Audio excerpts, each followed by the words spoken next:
Happy Sunday, everyone. How are you? Welcome back to another video with Brooklyn. And if you hear any noise, it's the fan blowing because it's pretty warm here right now in my neck of the woods. So how were you all doing today? How was your Sunday going? So anyway, I wanted to come on here tonight and I wanted to, I had a dream. I'm going to jump right on into it. But before I get started, I want to ask you all, please do not forget to rate, share, and subscribe, okay, if you have not already done so, okay? So I had this dream last night. I'm just going to get on right into it. It was over in the morning about 4 o'clock this morning. If you hear anything, it's the fans. I have one here and one here because it's warm, and I'm underneath a lot of lights. So anyway, the dream that I had, it was about Snoop Dogg, okay? And that dream was so real, it woke me up out of my sleep. I was like terrified, okay? So what the dream was about, I dreamt that we was in this big cathedral church, okay? It was nobody in the church. It was huge. It was nobody in the church but me, Snoop, and 2 other people, okay? So I was on one side of the church where the seats are.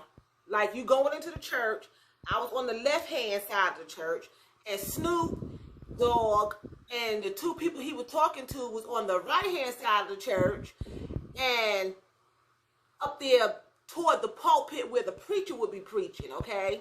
And I could see them, but they were not seeing me. They weren't seeing me. And they were talking, but I couldn't hear anything they were saying, but I could see them having this deep conversation. Snoop Dogg and these 2 other people, men, I'm assuming, okay? They look like men. So somebody in the lobby of the church called Snoop Dogg, okay? Because he turned and he told the men, I guess I'll be back, and he went to the lobby of the church. But at this particular time, I'm going to take the opportunity, and I'm like, well, I'm going to go over there and see if I can get closer, because the 2 men kept talking.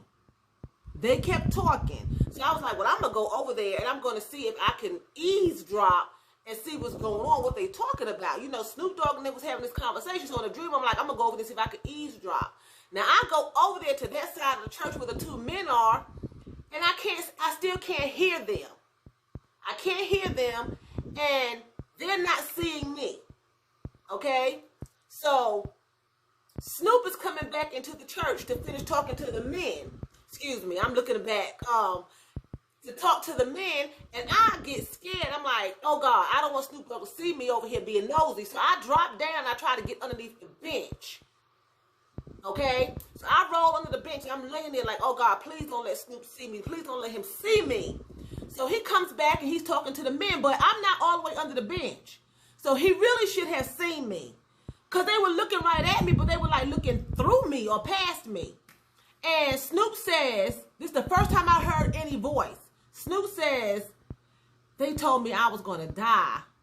They told me I was dying. I got cancer. Like that. And at that particular time, I tried to wake up out of my sleep. I'm like, oh God, it scared me. For some reason, I got terrified that I knew this information. And I didn't want him to know that I was under that bench listening. So I'm trying to like come out of it. Okay, I'm trying to come out of it, and I can't wake up. The dream switches to me, my mother, Snoop, and Snoop's son, his oldest son, at a funeral parlor. So it goes from the church to a funeral parlor, okay? Now, in the first part of the dream at the church, Snoop had on like a blue sweatsuit and had his hair braided and had it pulled back into a ponytail, okay? So it switches over to a funeral parlor, and it's me, Snoop, his oldest son, and my mother happened to be there. We're standing in the lobby of this funeral parlor. The funeral parlor was white. Now the church, let me go back. The church was dark. It wasn't like nighttime demonic dark. It was like the lights were cut off. It was daylight. So the lights was not on in the church, but you was getting light from outside. So it was that kind of dark, you know, like a gray dark, because it was, the lights were out, but you was getting sunlight from outside, but it didn't illuminate the church. So at the funeral home though, it was illuminated. It was so bright in the funeral home. We were in the lobby. So Snoop was talking. I still couldn't hear him, but he was talking. I knew what the conversation was. He was asking me and my mother to make sure we helped his son. Okay, now we're at the funeral parlor. Now this time in the dream, Snoop had on a white suit, a stark white suit. It was white, no wrinkles, no blemishes, no nothing. He had on his white suit, a white shirt, a purple and white tie. He was sharp, okay? He had, his hair was taken out and they had blowed it out. And you know he has a lot of hair. So it was blowed out and just flowing, right? And he was talking to us and but I couldn't hear him, but I knew what he was saying. And it was about helping his son. Because he knew that he was supposed to be dying, okay? We're at the funeral parlor. Someone called Snoop again, okay? They called Snoop. Excuse me, I'll be right back. Okay, so I'm back. Sorry for the disruption. So, we're in the lobby of the funeral home. And he's talking, but I'm not hearing him. No, I can't hear him, but I knew for some reason what he was saying. All of a sudden, he looked. Somebody called his name in the funeral parlor, the funeral home, from a room. So he says, I have to go. So he goes to the other room, okay, with his white suit on. And when he goes into the room and disappears into the room, then we follow. When we get into the room, he's in the casket. Snoop Dogg is in the casket. He's dead, okay? He's dead. So, you know how when you're at a funeral and they do their makeup and stuff, you be like, oh, they put him away really, really well. You know, he looked good. His hair looked good. They did his makeup really well. That's what we were saying. We were like, oh, they put Snoop Dogg away really good. He looks good. You know, his hair was good. His suit was sharp. You know, his son was, yeah, my dad died. I know Snoop got more than one son, but this was his older son. So as we were leaving the room where we viewed the body, we was walking past another room. It was Snoop's apartment. Snoop had an apartment in the funeral home. Okay? And I said, wow. I said, this apartment is sharp. It is beautiful. It's clean. It's spick and span. Not a piece of dirt nowhere. It had nice curtains and drapes. It was beautiful. But it was next door to the room that he was in the casket in one room, and he had an apartment next to it in this funeral home.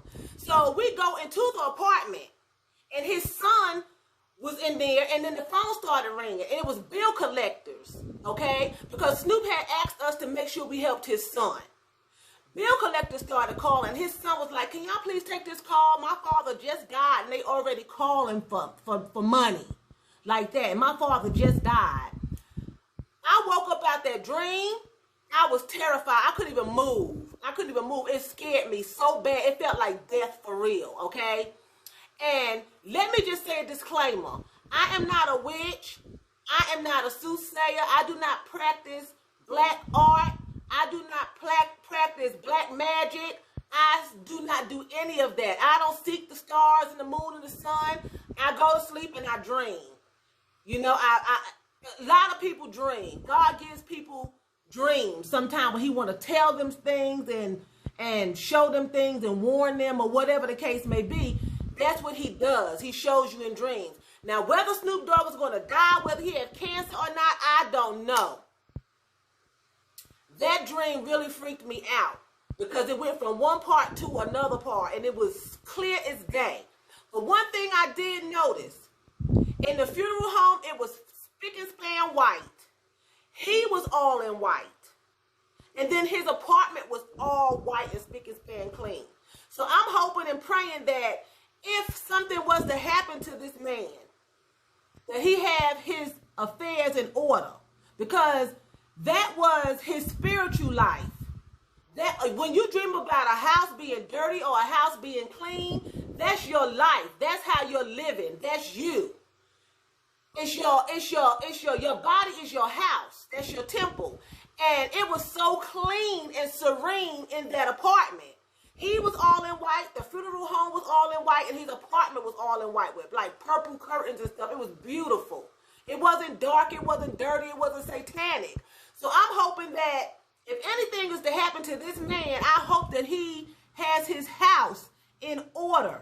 I hope that he make things right with God. You know what I'm saying? That when he stands on judgment day before God, that he is right with him.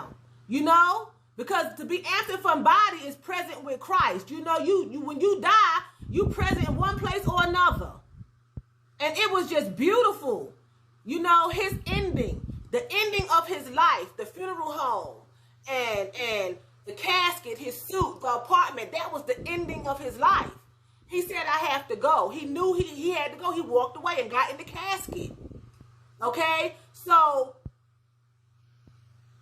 he had his affairs in order per my dream. You know? And then after I had the dream and I woke up, every time I would doze off, I kept saying, Snoop Dogg died. Snoop Dogg died. And in my spirit, I was saying Snoop Dogg died. I couldn't sleep right. I couldn't rest no more after that. It was either Snoop Dogg died or Snoop Dogg going to die. Over and over and over and over and over till I fully got up and got out of bed. You know? And I've had dreams like this before about celebrities. You know? Back in 2015, when Bobby Christina died. She died July 2015. June 2015, I dreamt it.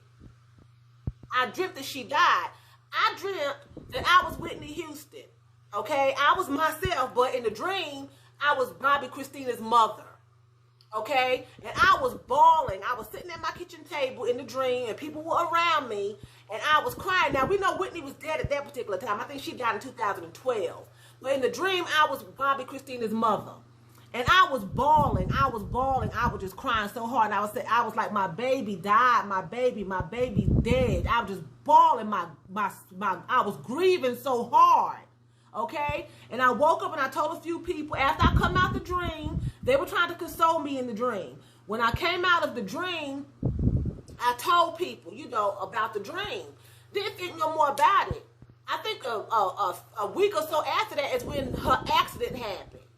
And then in July is when she actually died. But I dreamt it a month prior to her actually being taken off life support.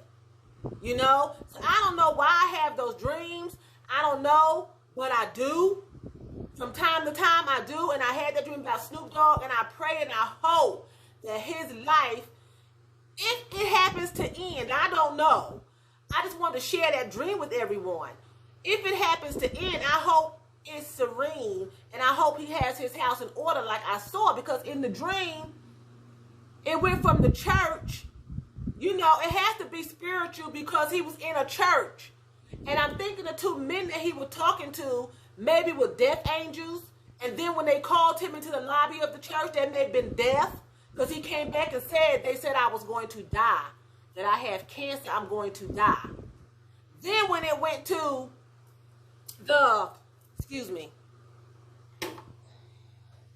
Then when it went to the funeral home, they called him again. And he said, I have to go.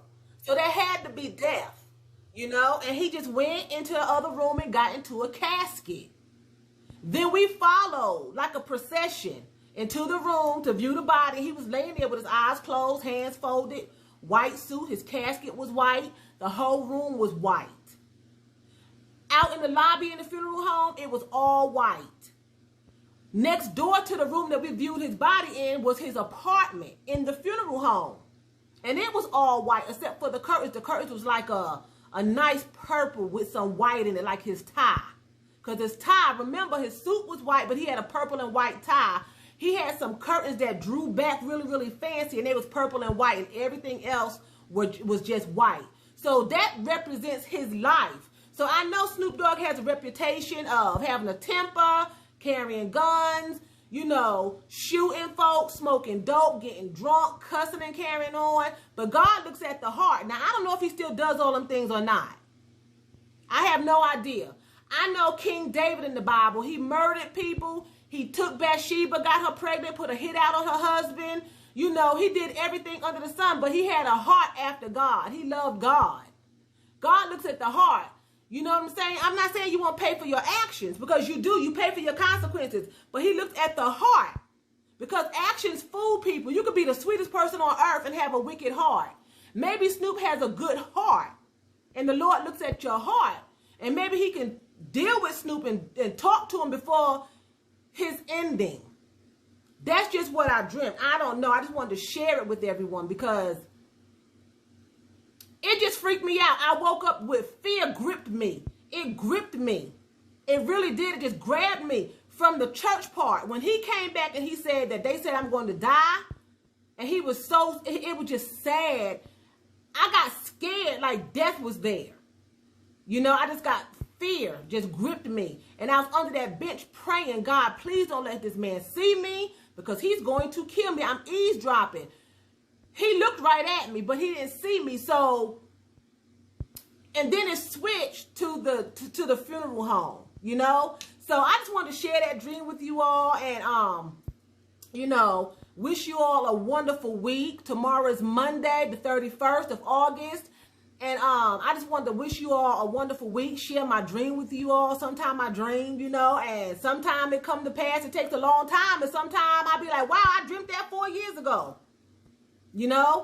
But believe me, I'm not seeking out any dreams. I just go to sleep.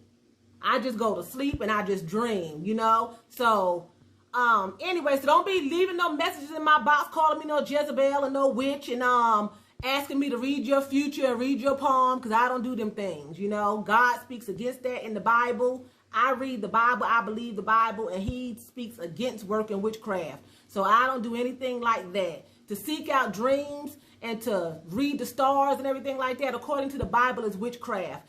If you do them things and you continue to do it, that's on you. You want to do it. I'm not here to judge. I'm just clarifying the air and making a disclaimer that Brooklyn does not do that.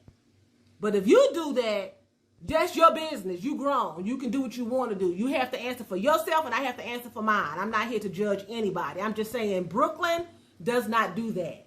So, you know, I don't know why I dream like that, but I do. I've been dreaming since I was a child. I was dreaming dreams, you know, and I was telling adults dreams that I had about them, and I was a little old girl, you know, and they would listen to me. They'd be like, wow, you know, that's, you know, so I don't know. But anyway, I am going to end it here, and I am going to say Phil Danke. That's thank you very much in German. So thank you very much for watching me.